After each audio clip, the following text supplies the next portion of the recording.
Hey guys, welcome back. Today we're going to be talking about Vision Quest Disc Golf Course in Cedar, Minnesota. Vision Quest is located north of Minneapolis, about 25-30 minutes on Highway 65. It's about 5-10 minutes away, not even, from Blue Ribbon Pines. So you have two of the most premier courses, if not the premier courses in Minnesota, located within 10 minutes of each other. Plenty of restaurants and stuff to go around.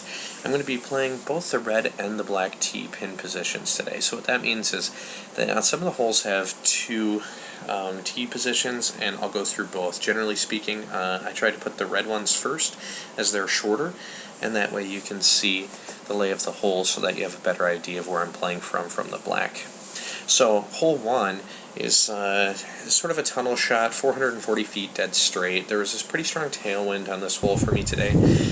So instead of opting for the safe hyzer route above the marsh to the right, I decided to throw straight up the gut. That being said, here I throw a D3 air, something I normally never throw. I actually just put it in my bag for fun. I throw too far left, but somehow it misses all those trees and ends up in a pretty good spot.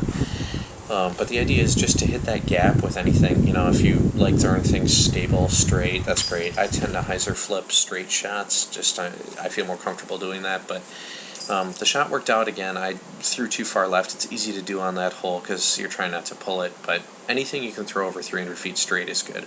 Hole 2, once you get to about probably 270 feet on this hole, you have to take almost a dead right. So what you try to do is throw something all the way to the pine tree there that you can see dead straight and have it hook straight right. Because I don't have a good forehand, I choose to opt a backhand there. That was just a Valkyrie. The headwind picked it up a little bit, so it didn't allow it to finish its flight and kicked it into a branch. So here I'm just trying to lay up and take my 3, because I'm not going to take many putts for granted in wind like this. So if I didn't spin putt many times before, I am today. Hole 2, unfortunately, there's no tee sign by the black tee pad yet. Now this is as of April 2016, so I think that will surely be different soon. But it's about 80 feet back to the right behind it. So as you can see, it's a really long, narrow tunnel. It's just a difficult 3. So what I choose to do on this hole is to take a PA4, any sort of putter, and just lay up there. I miss my line a little bit, end up just close to the woods, and I flick out into this golf cart path on the other side.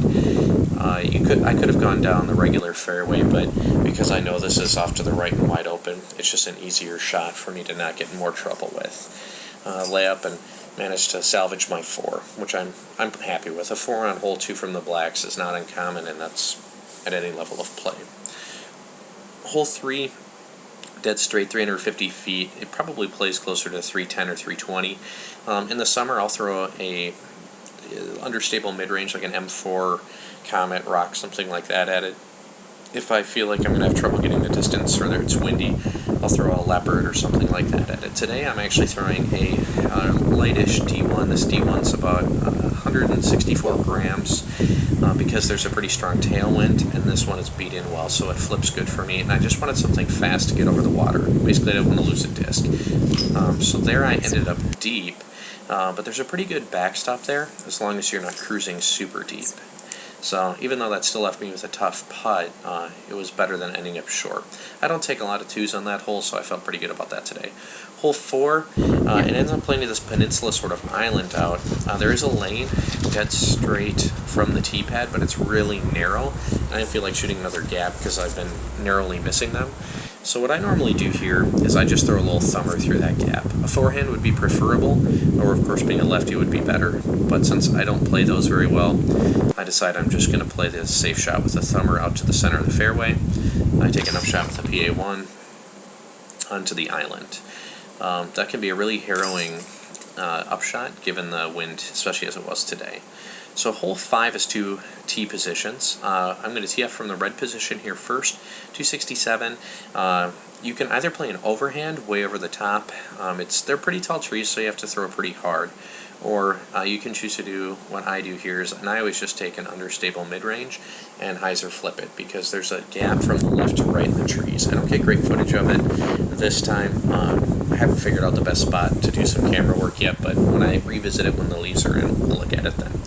So here I take an M4 I try to throw it through the gap. I actually missed the gap and ended up going straight through the trees.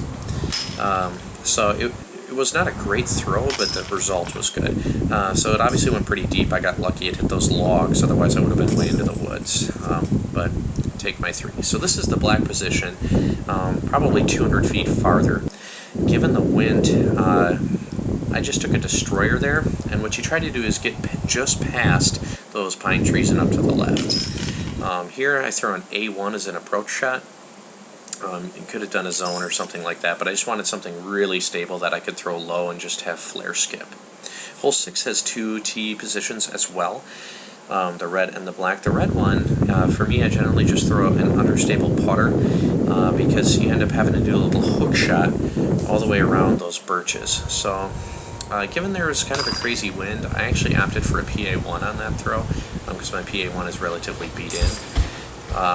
And as you can see, it's not too bad of a putt, just downhill. The black tee position here has always given me a little bit of trouble. So here I throw a leopard, and I end up scooting just past those birches, and there's a bit of a putt. I think when the leaves are in, I probably wouldn't have had a look from there. So I'll count myself fortunate that it's still early spring. Hole 7, another tunnel shot. There is a lane off to the left where you could throw a sidearm or a lefty shot, or really a nice low ceiling Annie.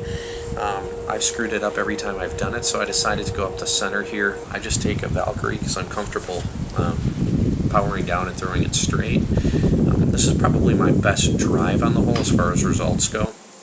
I've thrown ones that have gone farther, but they often hit a tree and end up left or right. So there I just threw it up the gut about 320, 330 feet or something and took my jumper at it. Hole 8, one of the more difficult holes on the course. The stakes in the ground there are OB markers. There's a hyzer gap off to the left, or excuse me, to the right, or as you can see, there's this straight route. They're both relatively difficult. Here I throw that same D1, 164 grams, just dead up the center with a little bit of Annie on it.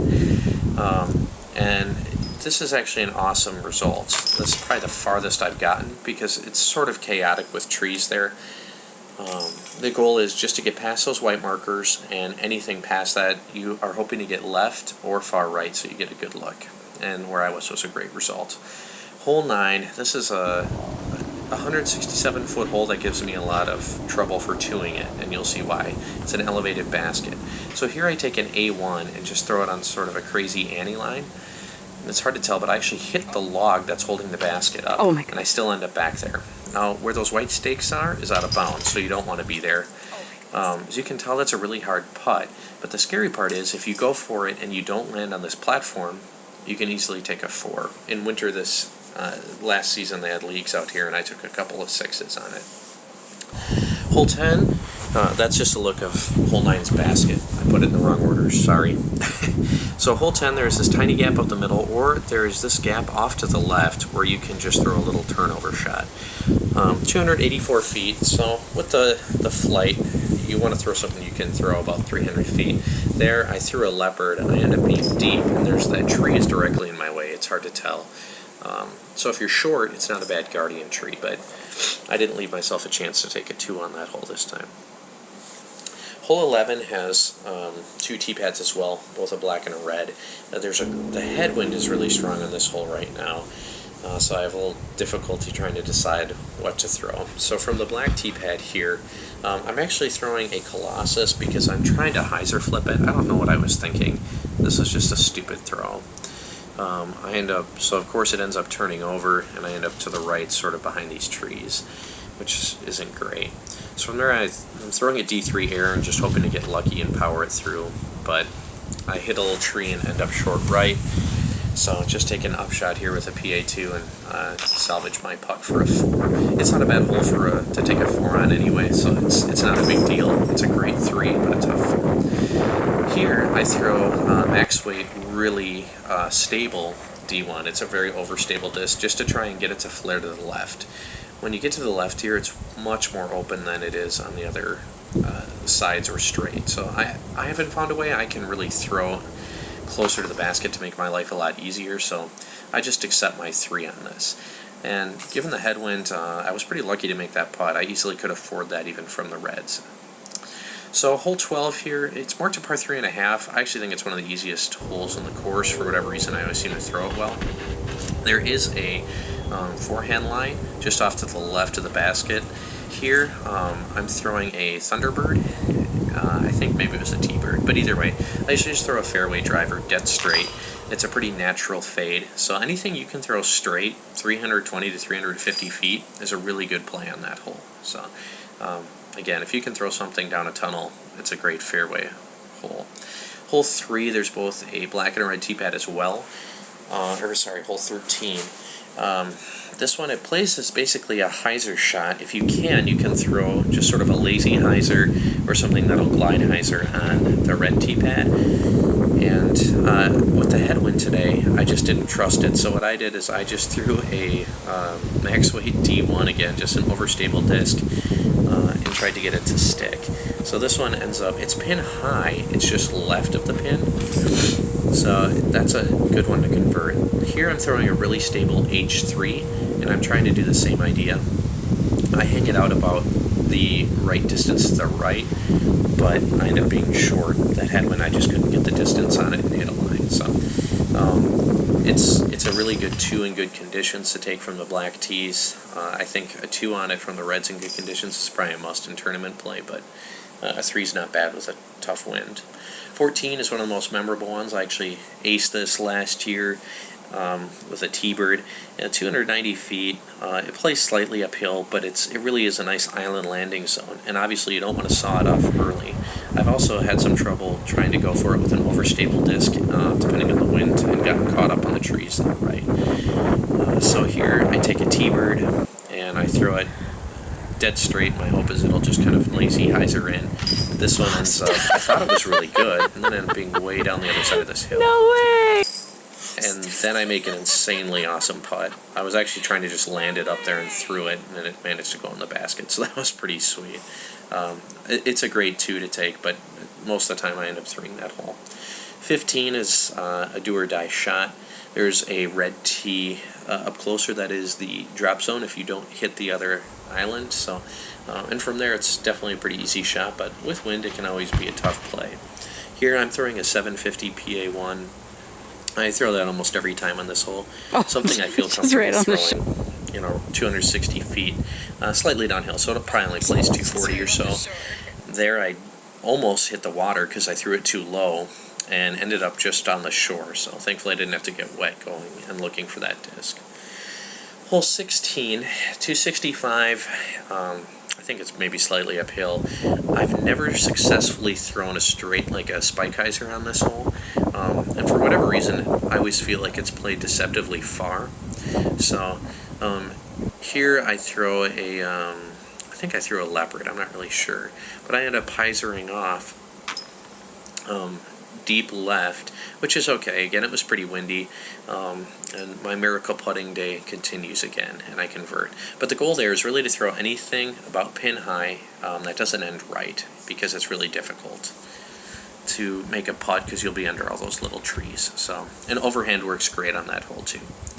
So hole 17, super hard from the black positions. You have to have a cannon to really get any great distance off the tee. So what I did is I threw a Thunderbird. You just got to get it over that ridge and left, but not super deep. Then with the wind, I sallied this upshot and just buried an M4 straight into the ground. That was just a crappy shot. But again, that's no big deal. I should be able to take my 4 from here and walk away.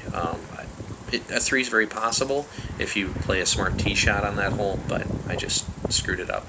So hole 17, 400-foot shot, but pretty much anything for a right-hand backhander that's going to hyzer out has a ton of potential going in the water. So I tried to play it safe and throw an M4 there, and I still ended up almost being in the water somehow, which is really scary because I love that M4. But just take my upshot and take my putt. Getting into hole 18, you play from the center of the dock. The only tough thing about this hole is that it's not very well anchored, so you don't really have a stable place to plant and just crush a drive. So I think on this one I end up throwing my D1, but I might throw a destroyer. I'll let you know once I land. So now I throw my D1 here. You can throw a really safe hyzer, so if you want to clear the far peninsula, I want to say probably it's about 370 feet. To get it where I did, that's probably 360 or 370. Again, I'm just trying to throw something that puts me in the middle of this fairway. If you hyzer super high and left, you're going to be OB, and a different pond, as you can see on the map, which bites. And if you turn it over and it doesn't get the height and finish its flight, you can end up in the pond that you're throwing from. So, in any event, this was the nickel tour of Vision Quest, both the red and the black tees.